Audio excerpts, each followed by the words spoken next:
திருச்சிற்றம்பலம். தினம் ஒரு திருமந்திரம்.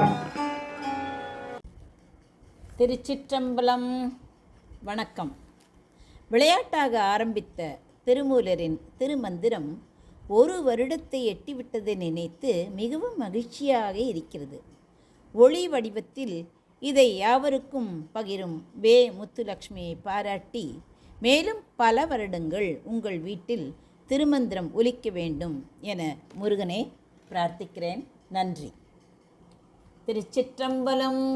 தேவர் பிரான் தன்னை திவ்ய மூர்த்தியை யாவர் ஒருவர் அறிவார். அறிந்த பின் ஓதுமின் கேண்மின் உணர்மின் உணர்ந்த பின் ஓதி உணர்ந்தவர் ஓங்கி நின்றாரே. சிவபிரானை உள்ளவாறு உணர்ந்தோர் யாவர் என்பதனை முன்னே அறிந்து பின்னர் அவர் பால் கற்றலையும் கேட்டலையும் செய்யுங்கள்.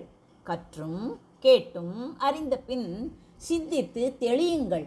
ஏனெனில் கற்று கேட்ட பின்னர் சிந்தித்து தெளிந்தவரே சிவனை பெற்று உயர்ந்து நின்றனர்.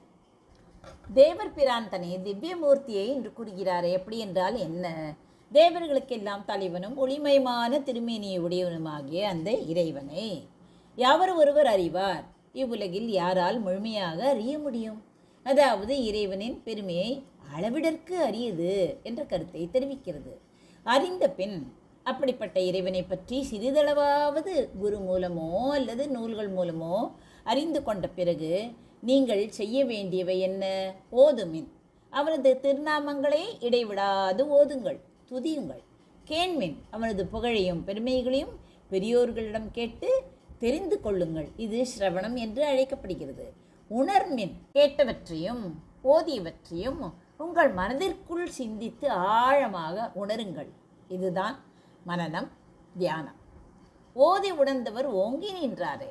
இவ்வாறு முறையாக ஓதி உணர்ந்து தியானித்தவர்கள் பிறப்பு இறப்பு அற்ற மேலான நிலையை, அது என்ன? முக்தி, அதை அடைந்து சிறந்து விளங்குவார்கள். இந்த பாடலோடு தொடர்புடைய ஒரு கதையும் தத்துவத்தையும் பார்க்கலாம்.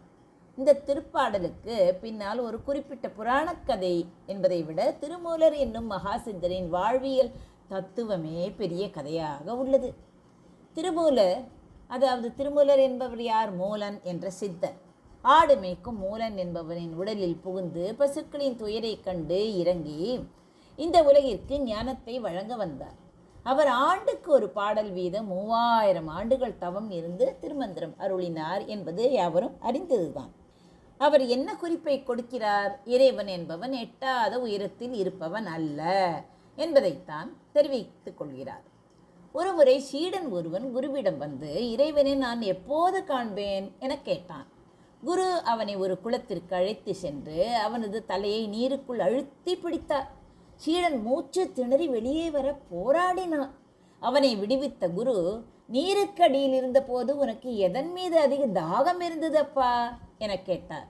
சீடன், காற்று காற்று மட்டும்தான் என் சிந்தையில் இருந்தது என்றான்.